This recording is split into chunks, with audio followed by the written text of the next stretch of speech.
Salvation Army, for example, and there's some to destroy. And there's a lot of waste in that area, and it's, a minimum. I think they probably look more like 50 or even perhaps to the local foundation. We have requested, and they're nonprofit, and that's, it's got to be that way. Everybody's got to be 501c3. The 2 truckload, though. They couldn't sell it, they couldn't store it, they gave grow a lot of their own food and feed the youth out there. They have excess food. If we have any questions, we won't hesitate to holler, don't worry. We'll get on as quick as we can. Funding for projects that would benefit low and moderate income persons for aid in the elimination of slums and blight. But you are still eligible to compete in paragraph B, which is the special fund. Those applications will be accepted. Performing Arts Center. Thank you.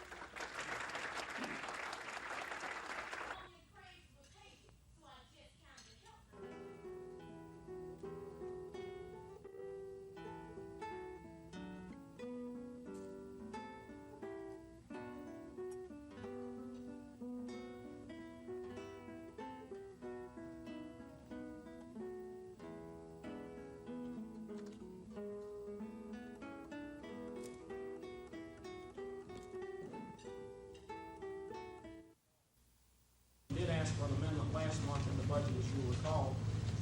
We're beginning to reflect that on paper. Even though it's the first month, it's always good to be able to say we've got no problem yet. This is really a management. It's not. It's scary talking about. It backs up what we call the Ross Tanner field right here. We weren't aware of the facts, so when we were called, whether by reporters or congressmen or what have you, we couldn't give an intelligent answer. And this is what we're trying to prevent in the future. And then reconnect includes the location. For writing to the superintendent and ask that he recommend back to us a policy. And So it'd be the state prosecuting this one? Yes, and Local, Russell folks. right. This came about as in this particular individual's case. He was buying films, magazines, and the likes of children anywhere from 2 to 17 years old, depicting sexual engagement between these children. I know that anybody that does this, it could create harm and danger to children in the area where he might be located. Yes, and I'll tell you this, the U.S. Attorney's Office in the postal invasion of some sort of privacy, this guy.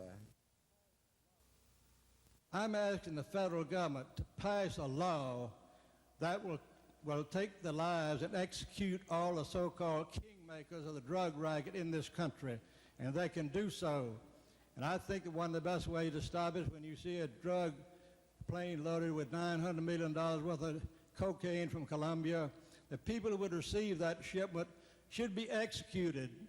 And also those that received the $2 billion worth some time ago, they should be caught to work out a plan that would, let me mention also, for the second year, we are sponsoring a youth.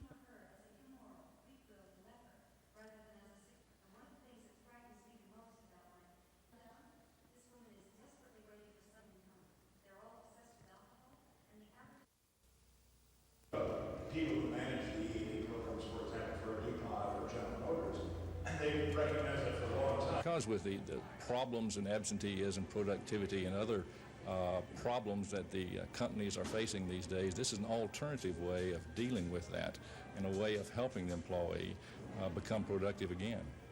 Do you find many companies in Alabama opting for this? At this point in time, no, because I think we don't have that many companies that are aware of it, and that was part of the reason for the program today, to make companies aware of this possibility. But around the country, it's a very popular program.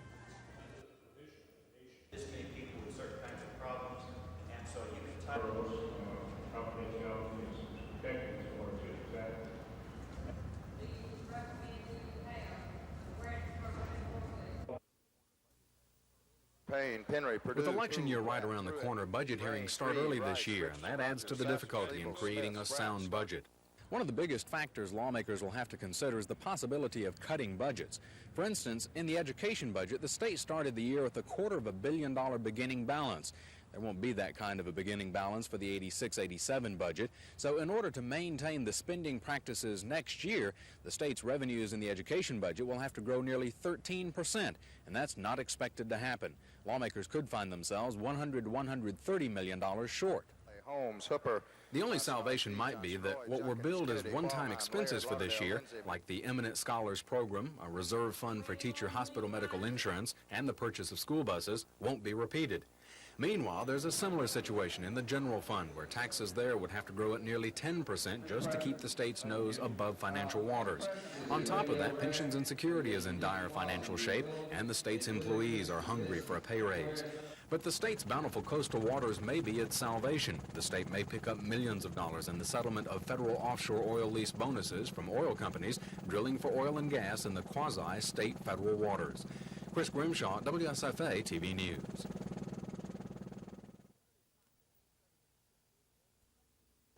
Saturday's contest with Southern Mississippi was a very special one for John Hand and for Angelo Stafford. For Hand, a senior, it marked his last game at Bryant-Denny Stadium in Tuscaloosa. Big John went out in a big way, too, making 7 tackles and even intercepting the screen pass in the second quarter. How did it feel? I thought you were going to score. It felt like a running back, right? Well, it felt good, but once I caught it, I forgot what to do with it. I'm not used to grabbing it. Hand was awarded the game ball, or should we say, he awarded himself the game ball. It's a nice present you got under your arm. How did that come about? I just told him after the game I will get a game ball. Nobody argued. But while the day marked a very special ending for John Hand, it also marked a very special beginning for Angelo Stafford. The sophomore tight end caught his very first pass as a collegiate Saturday, snaring this 4-yard Mike Shula touchdown pass. Coach Perkins was saying all year that he, all us can be a money man, so I guess I was the money man this time. For Angelo Stafford and John Hand, the day was special in 2 entirely different ways, but it was equally special nonetheless. Reporting from Tuscaloosa, Mark Thornhill, WSFA TV Sports.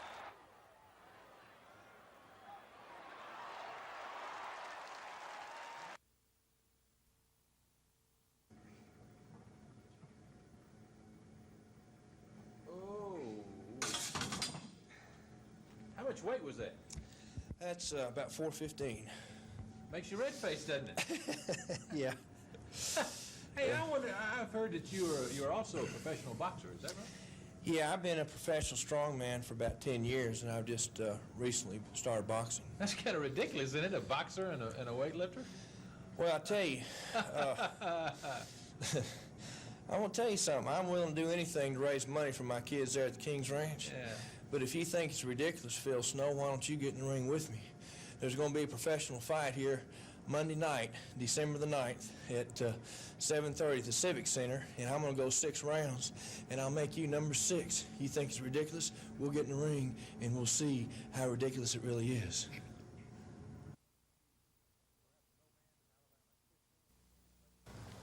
Perhaps no man in Alabama history achieved such heights from such a humble beginning.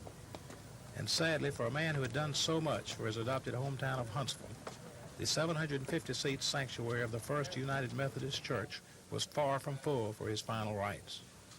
The brief services included eulogies by Sparkman's son-in-law, Admiral Tazewell Shepard, Jr., his grandson, Tazewell Shepard III, and Louis Odom, a former Sparkman aide. Senator Sparkman would have been pleased at those who did come to pay their respects. Former Congressman Albert Raines of Gadsden, who worked with Sparkman so closely for so many years, and former Congressman Bob Jones of Scottsboro, the man who succeeded Sparkman when he moved to the Senate. Flying from Washington were most of the members of the Alabama congressional delegation, Congressman Ben Erdrich, Tom Bevel, Bill Nichols, and Ronnie Flippo, and Senators Howell Heflin and Jeremiah Denton, and one of Sparkman's oldest and dearest friends, former U.S. Senator Jennings Randolph of West Virginia. Senator Heflin, who was elected to succeed Sparkman in 1978, said Sparkman's death was a great loss for Alabama. Alabama is richer as a result of his service, and I feel a loss of an old friend. Bob Ingram, WSFA TV News, Huntsville.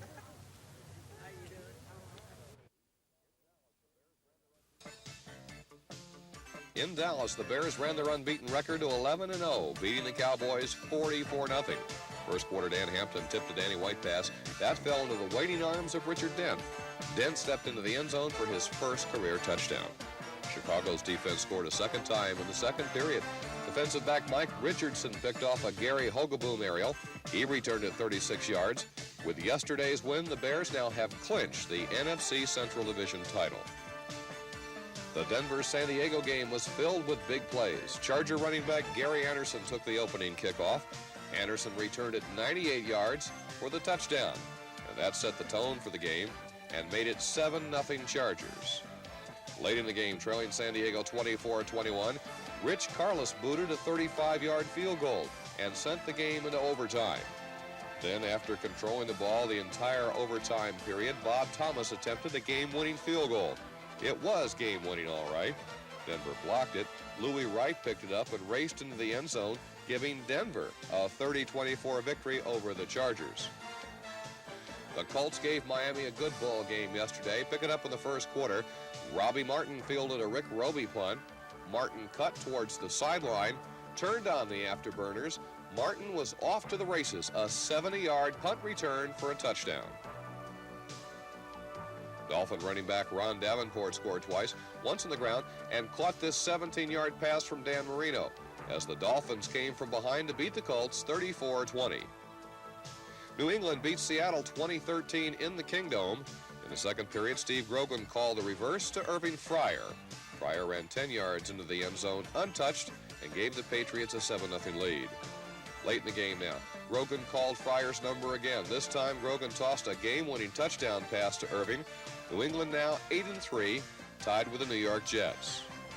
And speaking of the Jets, they annihilated Tampa Bay, beating the Bucs 62-28. Ken O'Brien threw 5 touchdown passes as the Jets set a new team scoring record. Atlanta stung the Rams at Anaheim yesterday, the final 30-14.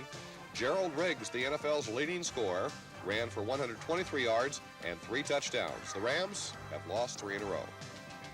The surprising Philadelphia Eagles beat St. Louis 24-14. Ernest Jackson ran for 164 yards and 1 touchdown.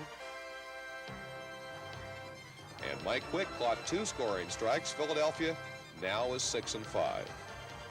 Pittsburgh dropped the Oilers in Houston, the final 37. Running back Frank Pollard scored from 2 yards out. And quarterback David Woodley ran for another. The Steelers are 6-5 in the AFC Central Division. The Raiders got by the Cincinnati Bengals late in the game. Los Angeles gambled on a 4th down and 2. Mark Wilson hit Marcus Allen. Allen got down to the Bengal 13-yard line. 2 plays later, Wilson hit Allen for the game-winning touchdown. The final 13-6 Raiders. The AFC Western Division title still up for grabs. I'm Jack Gregory, NBC News, Los Angeles.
The hardest job, of course, would be the first people on the scenes to make an initial analysis, and then to be able to start, as units arrive, to make those decisions of who can be saved and who cannot be saved there among the casualties.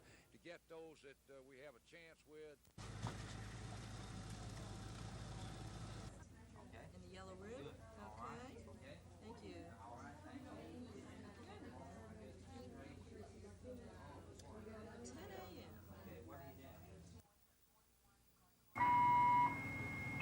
Ford truck 41, car 24, engines 91 and 94, car 25, airplane crash, Danley Field at the end of runway 21. The police and fire departments received the alarm around 8:30. When they arrived on the scene, they found many of the passengers dead or seriously injured. Emergency management officials say first reaction at this time is crucial to saving lives. Another unit coming from my squad. Yes, sir. Emergency management officials are hoping to improve each year on how to handle these type of disasters, but there is one certain area of improvement. Miscommunication or lack of communication is always a problem, and this is why we run the drill. Not only does today's drill involve rescue efforts, but also gives doctors and nurses at local hospitals a chance to see how well victims are treated. We have to keep up with the type of injuries coming in. We have to make sure that we have enough operating suites in case everyone needs to go to the operating room, or how many do. Keeping up with the families. City officials and emergency teams say today's drill went very smoothly. An overall evaluation report will be issued within the next few weeks. Scott Edcock, WSFA TV News.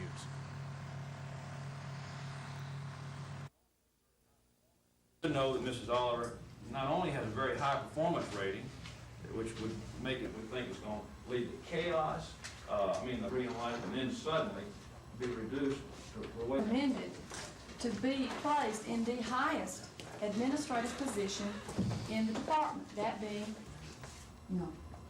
I have these people reporting directly to the commissioner. I meant direct supervision by a commissioner.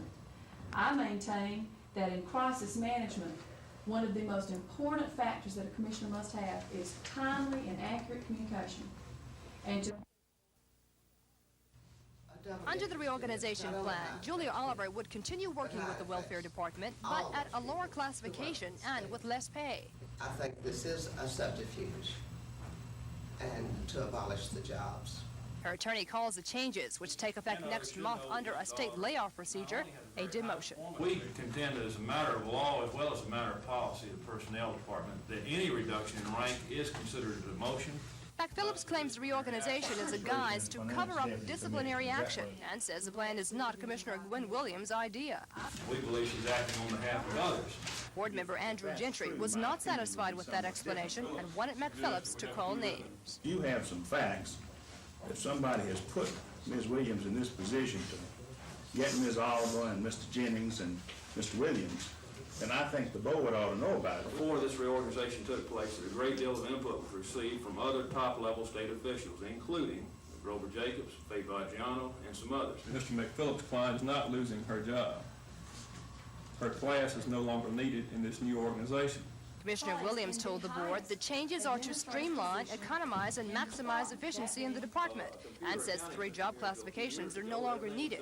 The board finally voted unanimously to abolish the 3 positions when they become vacant in December, but Attorney McPhillips says he still intends to challenge today's decision. Kim Davis, WSFA TV News. Not only has a very high performance rating, less inflation rate, which had averaged 1 to 2% in the 70s.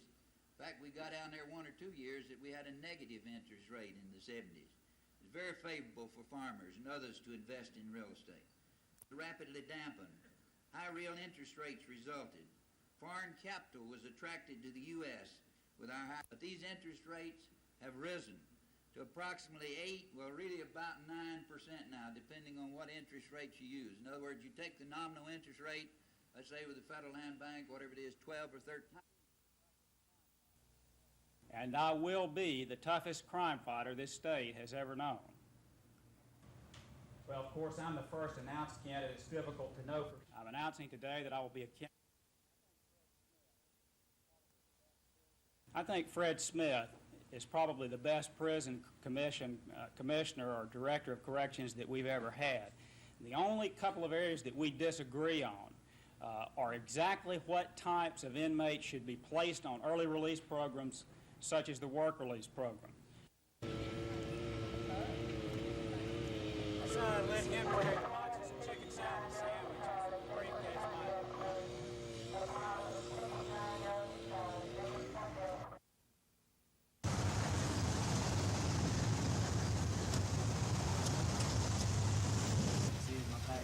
You on board? Yeah, well, man, whatever they're doing. 11:32.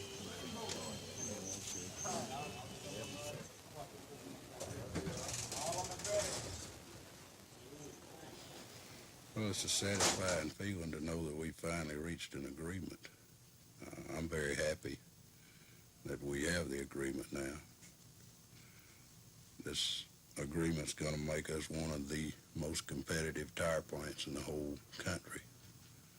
And that's something we've been striving for here at Opelika for a long time.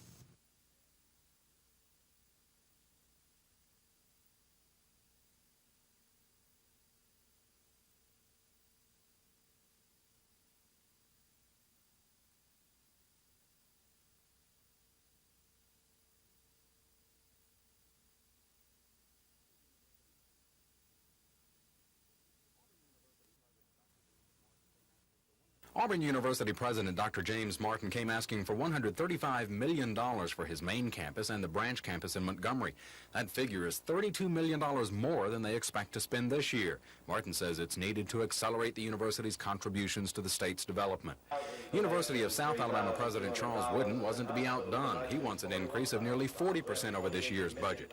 But House Ways and Means Committee Chairman Tom Coburn says they may not get their way. I think there is some likelihood that in some areas that there may have to be some reduction, because there is going to be certain increases that's going to be mandated by previous budgets that we will have to meet. So to meet those new dollars, we may have to reduce existing dollars in other programs to make those dollars available. The tight finances is the result of a deceptively lucrative budget this year. There's $250 million being spent this year that likely won't be available again next year. The point Coburn wants to get across isn't solely intended for the University of South Alabama and Auburn, but also for the long list of other universities and state agencies slated to make their budget presentations in the weeks to come. Chris Grimshaw, WSFA TV News at the Capitol.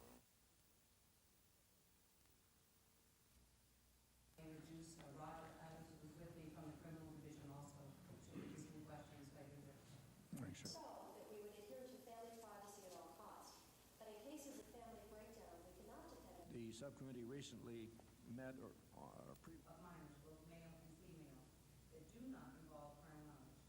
The act lacks adequate coverage of non-forcible sexual conduct involving children. I think this expertise does exist within the states.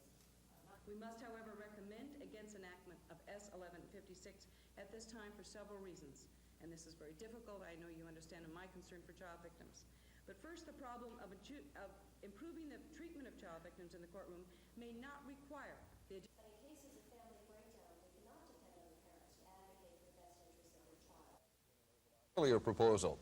Lisa Walsh of our staff has been in Opelika all day for that vote count and is there for a live report now. Lisa? Bob, the results are in. 706 voted yes, 392 voted no. 2 weeks ago, union workers rejected a similar contract. But the key to today's approval seems to be the overtime changes.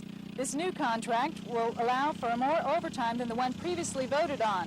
The plant now operates 5 days a week, and with this new contract will be allowed to operate 7 days a week.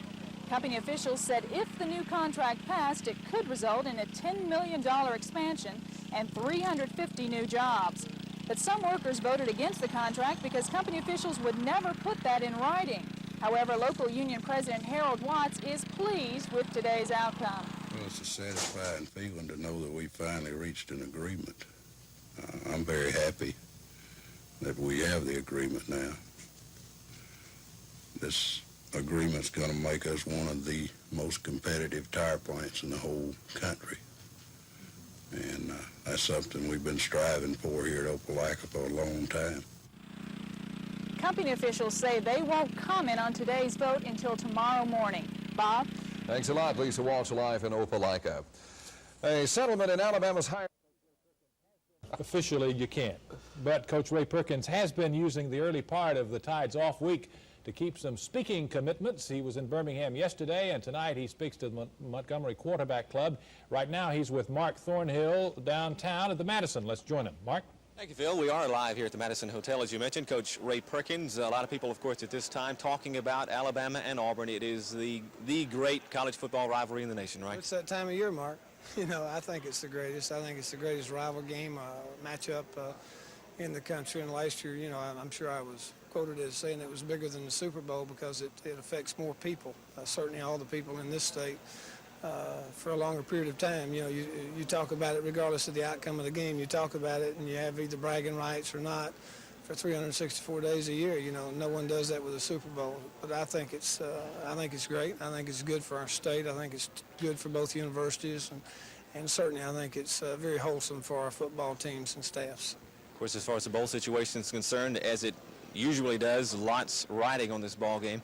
You beat Auburn, some other things happen, you're in the Sugar Bowl. You're not worried about anything but yourself, though, right? Well, that's all we can worry about, do our part. We're in a situation where someone else has to help us somewhat. And but that's what we've been working for, to go to the Sugar Bowl, and you know, that's what we're going to continue to work for. But the only way we can do it is just take it one step at a time. And of course, the Auburn game is the next step. I did meet with our senior group Sunday afternoon just to go over some alternative type things, backups, and let them vote and let them have a say, which we do every year. But other than that, we're trying to keep our minds off of anything further than that and just concentrate on Auburn. So any thought of the Aloha Bowl, Hawaii, any of this other talk is just that, it's just talk at this point? Well, they've let us know that they're probably going to give us an invitation, and the Aloha Bowl people, and that is the bowl that our senior players voted as would be their next choice. And you know, I would say that if they do extend the invitation, we would accept. Okay, very good. Thank you, Coach. Phil, we'll go back to you now. We'll have more from Coach Perkins tonight at 10. Phil? Thank you, Mark. The Auburn-Alabama game will be televised. The only question is what time. ABC has... The tire industry in the United States is more competitive now than ever.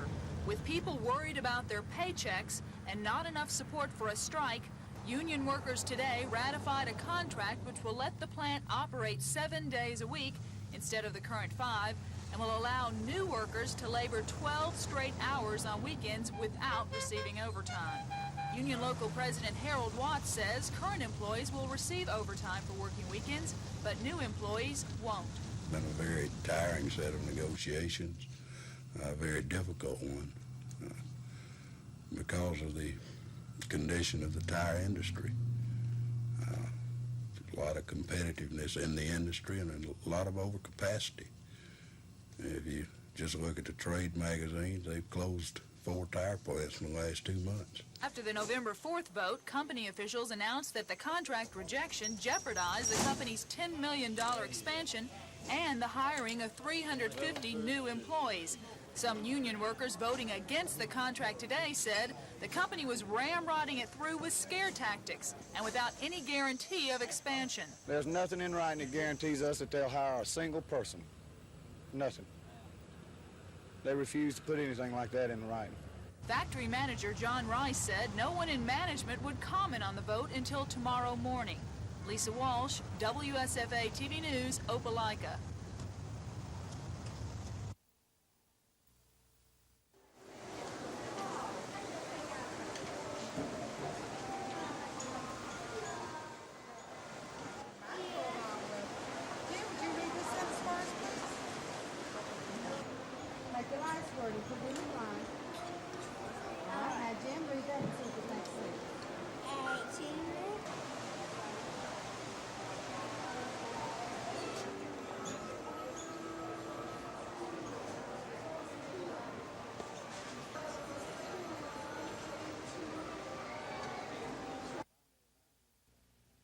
Montgomery's boundary lines were expanded in 1978, went into effect in 1980.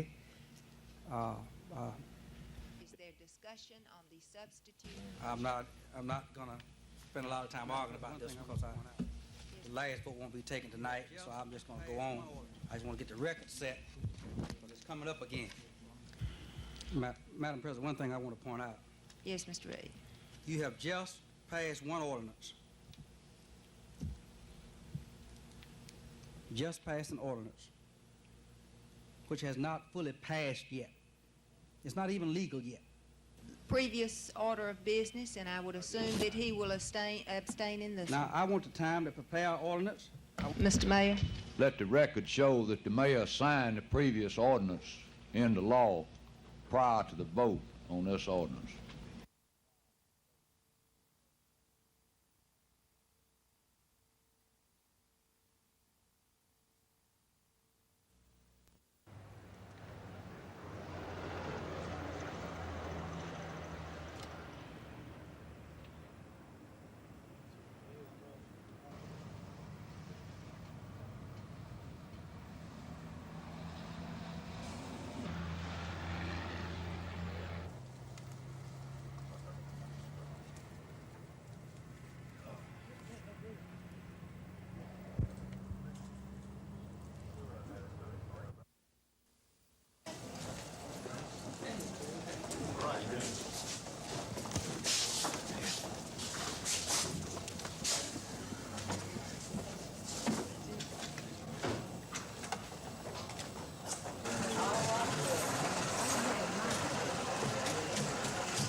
For many of these Autauga County kindergarten students, this farm tour is the first time for them to see a normal day-to-day operation of a hog farm. Now staying here, we've got approximately 20 pigs in this pen, and they're all the same size. If you had a lot of small ones and a lot of big ones, the big ones would push the small ones away where the little ones couldn't get any food. Farm City Week Chairman John Harris helped organize the farm tour because he says farm education should begin at an early age. This is the first year we have brought the children to the farm, and we feel it's a big success and want to continue to do it so that they will know that food and milk and so forth does come from the farm. It's not in a jug. Did you know this is where your bacon comes from? Did you know this is where your ham comes from? Yeah. However, one of the star attractions is not so sure this little piggy wants to go to market. Are you looking forward to becoming bacon on the table? For most of these children, today's tour was not just another way to get out of class. Not only did they sharpen their minds, but they also sharpened their senses.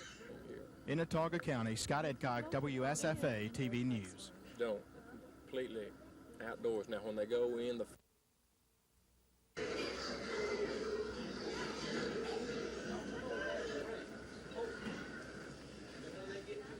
Now staying here, we've got approximately 20 pigs in this pen, and they're all the same size. If you had a lot of small... This is the fourth year Autauga County has had a Farm City Committee.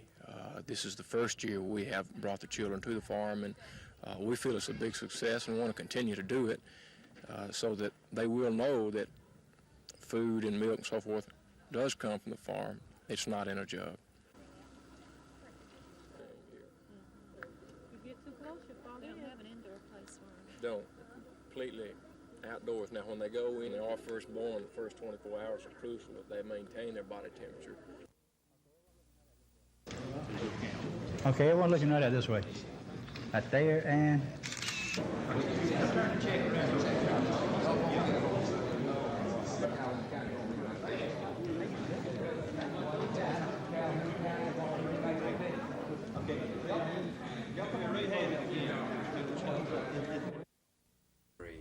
Ran against George Wallace in the general election, that Emory would get Mobile to the tip of Florence. We also feel like this will really come into play too. Opinions and philosophies, and he says that the state would be a lot better because We feel like hopefully by the 1986 election and that we will have certainly a great grassroots young Republican outfit throughout this entire state, from the bottom of Mobile to the tip of Florence. Come into play too in the 1988 presidential election. Why don't you just go ahead and stop there,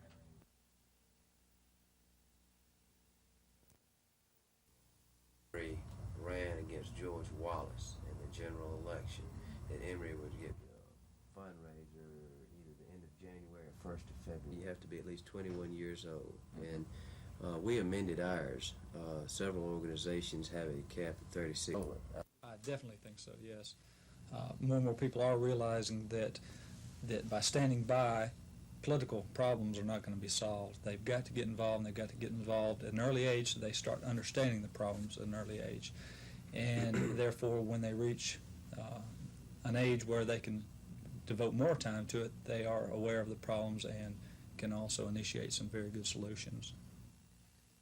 Gene, you know, there's a women's Republican club. In the book, he said that Alabama is in dire need of a two-party system. And Robert F. Kennedy, the Democrat that we know him, he said that we're in need of this two-party system because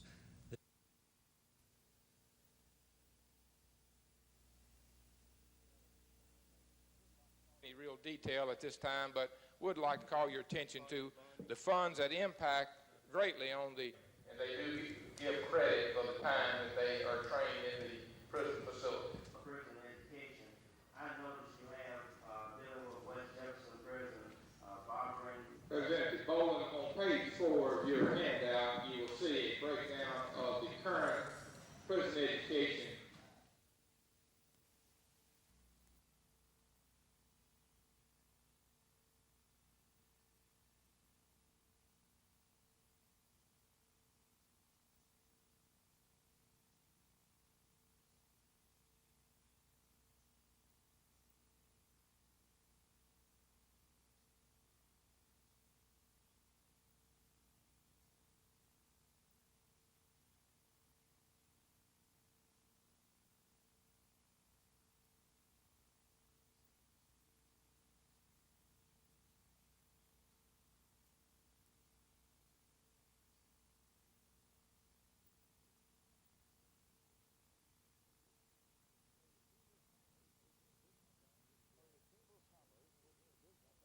Area Chamber of Commerce puts business on display. Our own Carrie Gordon is at the Civic Center now for a live report, first-hand look at those exhibits. Carrie? Bob, we're set up here at the Civic Center in front of a pretty familiar display. TV 12 is one of more than 100 area businesses showing off their wares tonight in this mini trade show. Tonight's business on display is designed for Chamber of Commerce members to show off their products and services to other Chamber of Commerce members. Business on Display is an extension of the Business After Hours program, and Chamber officials are expecting more than 2,000 people here tonight. The businesses represented range from cosmetics and computers to beepers and frozen yogurt. The Chamber members with booths set up say they came for the exposure and also hopefully to sell a little something while they're here. Even though tonight's display is only for Chamber members, it is a warm-up for the big trade show in April, which has become a popular and successful event here in the capital city.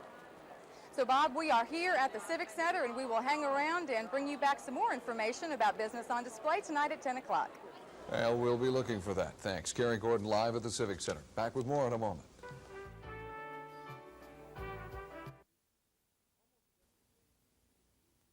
Almost every day we hear news reports of plane loads of marijuana confiscated by police all across the state. Among those now serving time for pot smuggling are people from all walks of life. Sheriffs, police officers, accountants, and former bootleggers. It's a lucrative business. Police patrolmen can expect to find much more than beer cans when they stop many people for traffic violations. The most prevalent drug that we encounter these days is definitely marijuana. Probably in about a third of our traffic stops that result in an arrest, you usually always find either paraphernalia or some sign of marijuana is either in the car or has been in the car. Apparently, the risk involved in dealing in the drug is worth the prison time if you're caught. As soon as one dealer is busted, another takes his place. The never-ending discovery of fields of marijuana plants mirror the demand for a drug most people have been led to believe is a safe way to get high. We'll explode that myth later in this series. Montgomery County's court docket, with its heavy load of trials related to marijuana activity, is another signal to the level of pot consumption in this community. AUM professor Donald Crippen says it's a cheap, popular drug attracting a melting pot of citizens. All kinds. That's the only way I can describe that, all kinds. College students, high school students, corporate managers, physicians, nurses, everybody uses. Government studies show marijuana has made its way down to grade school kids. Wanda Van Houten, an 11th grade student at Montgomery's Lanier High, says she was 11 years old when a classmate first offered her a joint. The first time I was offered marijuana, I was in the 6th grade. That may sound very young, but that is just that age. I was pretty confident at that age, and I think that helped a lot. That experience of a 6th grader is one instance of how available marijuana is to local students. Norman Lumpkin, WSFA TV News reporting. A U.S. Department of Health and Human Services report says over 50 million people have tried marijuana at least once. Approximately 22 million are considered users. Health officials say an alarming number of teenagers smoke marijuana regularly and are not aware of the health hazards. If you smoke one cigarette a week, you're really never drug-free. It's still in your body. It's what we call fat soluble. It's deposited in the fats of your body. So it stays around a long time. She's a teenager in treatment for marijuana addiction. When I started getting hooked on it, addicted to it, I didn't think I had a problem. But my school grades were even going down worse. I managed to pull them back up. My hygiene, I didn't care about myself. I didn't care. I didn't ever have suicidal thoughts, but I didn't care if anybody killed me. My self-esteem was gone. Law enforcement and mental health officials say most teens end up smoking pot because it's the thing to do, according to their friends, and because of fierce peer pressure to join the crowd. Drug use researchers say many parents feel marijuana is okay for their kids to smoke, and that it's no worse than a drink. On the other hand, parents who've experienced pot burnout in their kids have a different opinion. Norman Lumpkin, WSFA TV News reporting.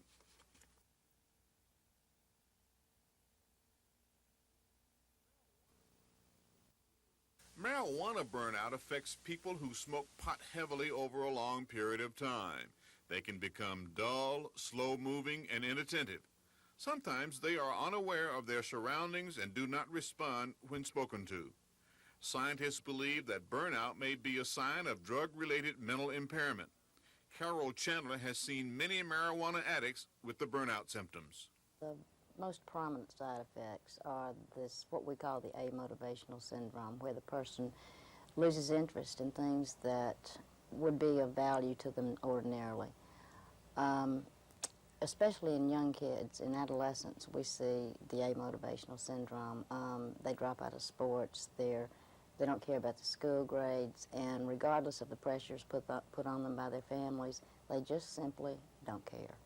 While increasing numbers of people are reporting problems associated with their use of marijuana, many have problems stopping after heavy or long-term use, and only treatment by trained counselors has been found to be effective.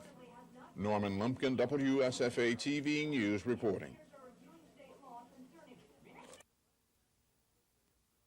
The last national survey of marijuana users taken by the U.S. Department of Health and Human Services Agency revealed that many of them had no idea of the mental and physical illnesses marijuana addiction can cause. AUM Professor Donald Crippen says that's one of the reasons a lot of people think it's okay to smoke it. They're not real sure that there's research to indicate that this could be a harmful drug. Yet, in view of the recent findings of the World Health Association in their 1983 study, I think that really is going to be some kind of a turnabout, because we're real certain about marijuana in terms of its carcinogenics, and there's little question about that. There are more carcinogenics in that than a tobacco cigarette. Joe smoked marijuana for years. He's undergone treatment for addiction to the drug, but still has a medical problem. He says it's caused by the continued use of pot. I smoked marijuana for 15 years, and one of the side effects I've noticed is my vision doesn't focus and change to light as quick as it did in the past. Another dangerous side effect of heavy marijuana use is loss of memory. Friends and family members as well as counselors report bouts of forgetfulness by marijuana users of important meetings, duties, and even of not recognizing places or dates. Norman Lumpkin, WSFA TV News reporting. Scientists say the marijuana plant has 400 different chemicals in it. They add that all is not known about the effect of those compounds on the mind and body. We found that few doctors have knowledge of the side effects of the drug. Montgomery physician Keith Hughes is one of a small number of doctors who've studied the problem. I think you have to realize, too, that the research that has been going on concerning marijuana is relatively new, maybe in the past decade, since the 70s. I think it's almost comparable, if you want to think of it, in terms of the research that was taking place on tobacco smoking now, maybe 50 years ago. It was starting to become very popular. More and more people were smoking tobacco. And then over the period of years when the harmful effects are becoming more apparent, then we started doing more research and really documenting the relationships to various illnesses. I think that's the stage that we're at with marijuana now. I think more and more people are smoking it, and I think maybe 10, 20 years down the line, we're going to start fully realizing it's a truly harmful effect. Counselors, law enforcement, and health officials say the harvest of mental and physical damage from heavy pot smoking is about a decade away, and education is the only way to attempt a solution to the problem. Norman Lumpkin, WSFA TV News reporting.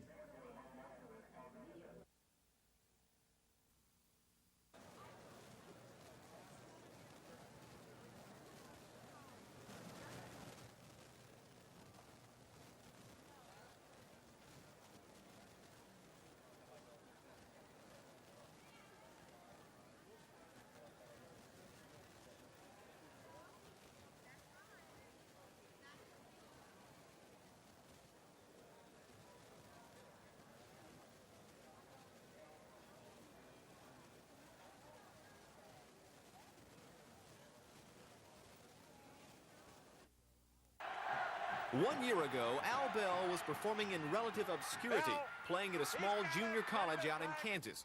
Now, just 1 year later, he's become a household name, not only in the state of Alabama, but across the entire country. From his opening night heroics against Georgia before a national television audience, right up to this past weekend's victory over Southern Miss, Al Bell has been nothing short of spectacular, catching virtually every pass thrown his way. All the while, making it look so easy. You have to say catching the ball is easy. It's in the air, and it's anybody's ball once it's loose, and you just want to beat that defensive secondary to the ball and bring it in. It would seem that the odds would be tremendously stacked against anyone, let alone a junior college transfer, doing what Al Bell has done this season. But not so. I don't feel the odds were against me. I thought I had a pretty good chance of coming in knowing my abilities, that I would get a chance. If Coach Perkins gave me a chance to show my ability, and which he did, and it all paid off. I don't think the odds are against anybody if they've got the talent, both mentally and physically, and have the confidence that he has. At the moment, Bell is preparing for his very first Iron Bowl confrontation with Auburn. Though a native Californian, he's very aware of the intense rivalry. I heard it's supposed to be one of the biggest games that ever progresses out throughout the year. You heard about it then growing up out in California? True enough, I've heard about it. And no doubt a few Auburn defensive backs have heard of Al Bell. They'll meet face to face in just over a week.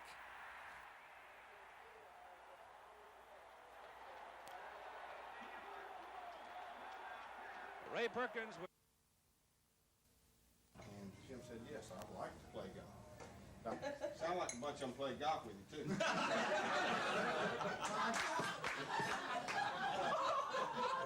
He said, that's when I'm 10 minutes late.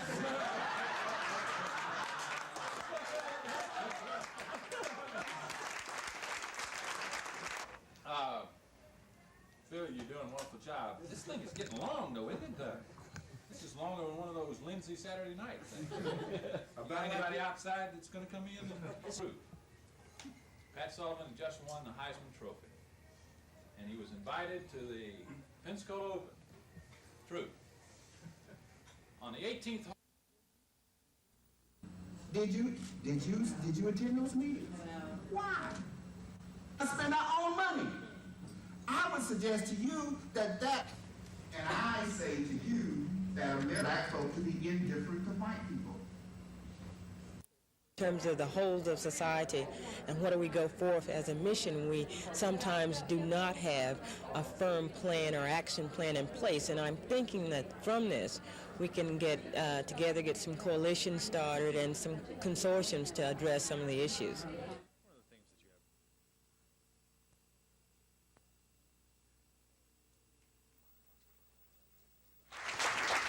Do this for us. We must do this for ourselves. And some consortiums to address some of the issues. One of the themes that you have going today is the survival. Frank Rogers is a cotton grower in Bennettsville, South Carolina. Rogers says his cotton fields don't have boll weevils anymore. This is his third season in the boll weevil eradication program.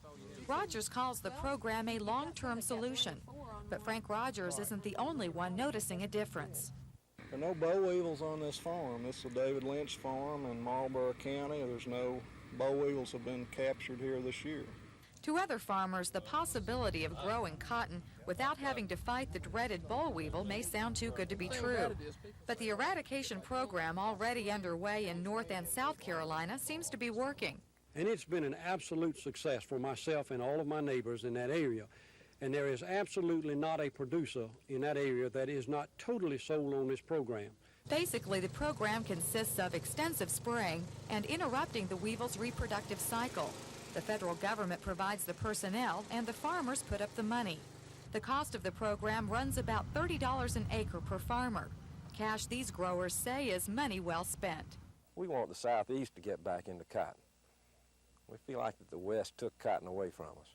We want it back. Carrie Gordon, WSFA TV News.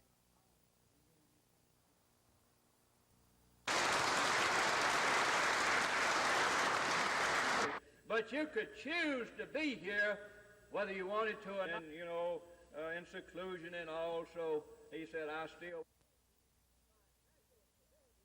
Financial stability of this country is endangered, and if we don't restore fiscal stability, agriculture and business alike will sink to the bottom of the abyss, and we'll flounder as a great nation. We won't have the strength.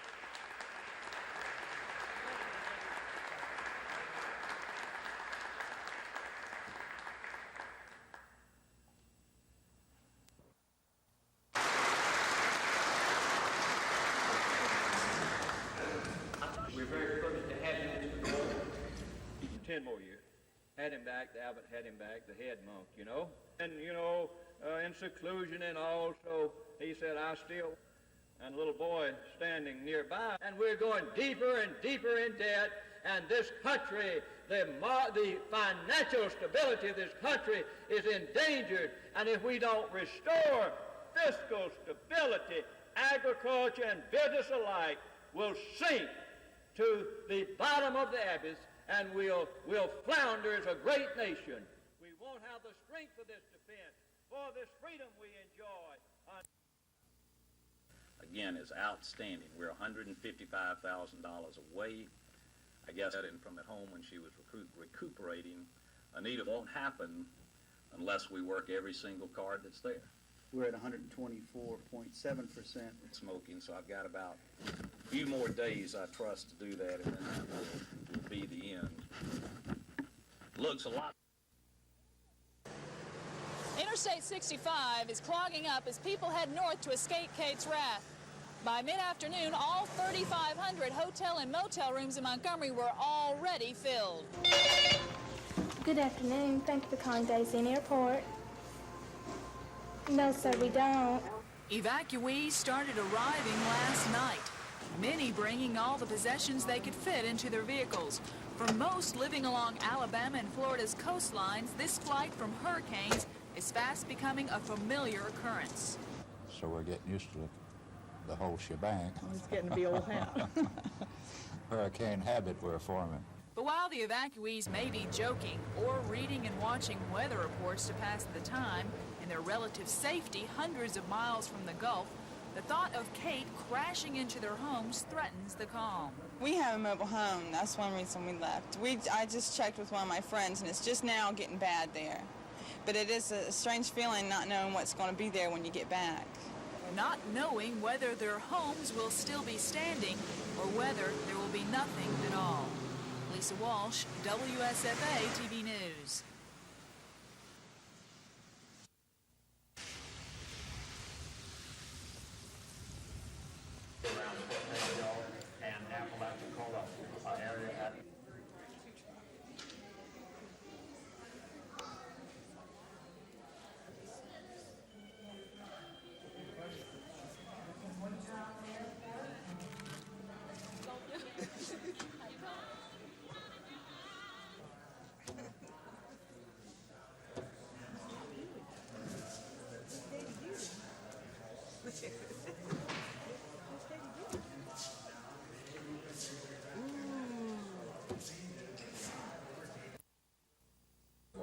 We certainly appreciate the opportunity of being here today at Troy.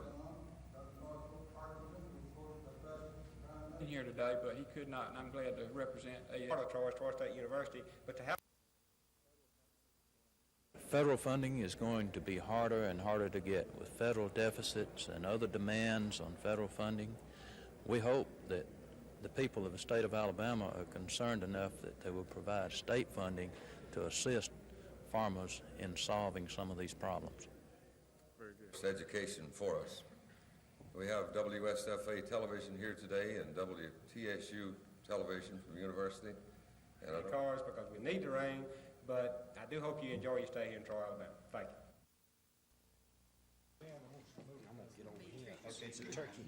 Some turkey head.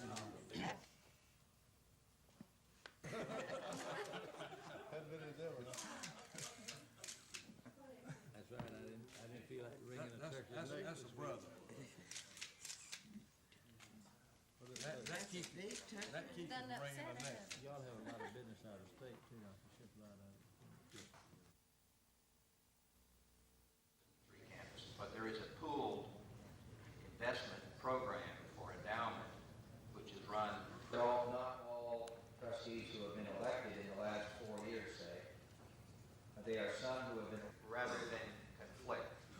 One of the things that was emphasized to me when I first came 3.5 years ago, experiences suggested the need for a function like this. And incidentally, let me say that the majority of students in the United States go to institutions that are parts of systems. On AIDS and how they should respond to any questions that come up.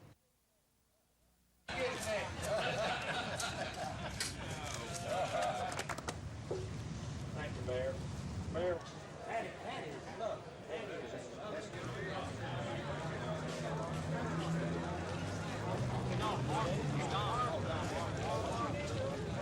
That great things are going to happen here in this building, and I Got a couple of people, y'all special guests to us today.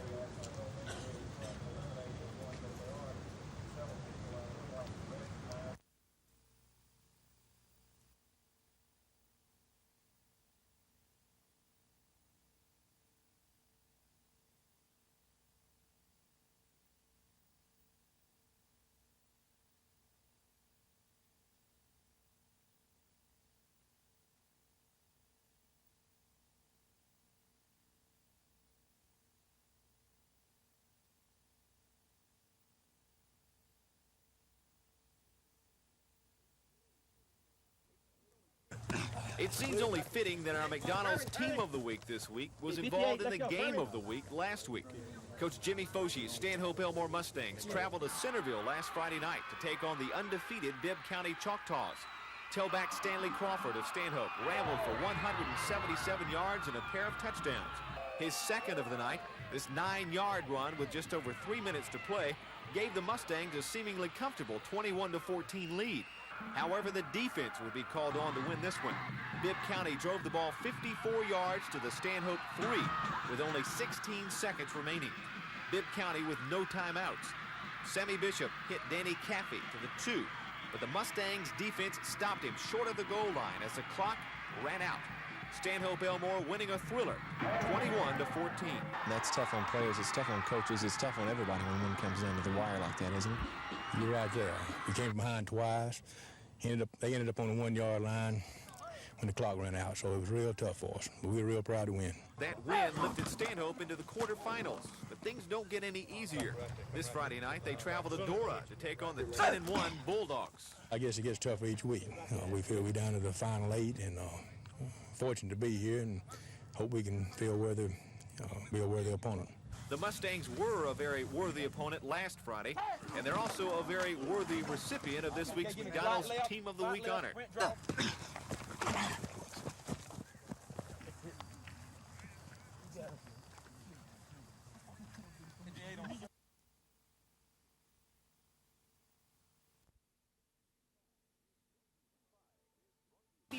Is brought to you by the 1986 Volkswagens. It's not a car, it's a Volkswagen. By Michelob Light, super premium taste in a less filling beer. Who says you can't have it all? And by Hayes Microcomputer Products. Say yes to the future with Hayes.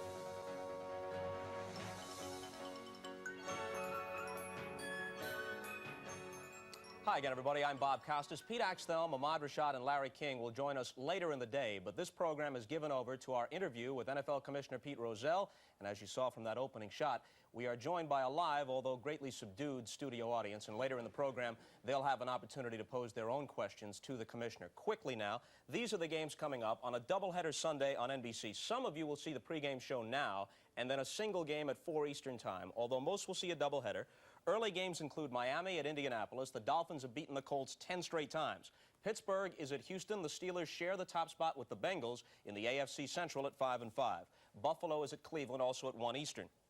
Then later today, San Diego is at Denver. The Broncos are a game up on Seattle and the Raiders in the AFC West. Running back Sammy Winder out for the Broncos. Gerald Wilhite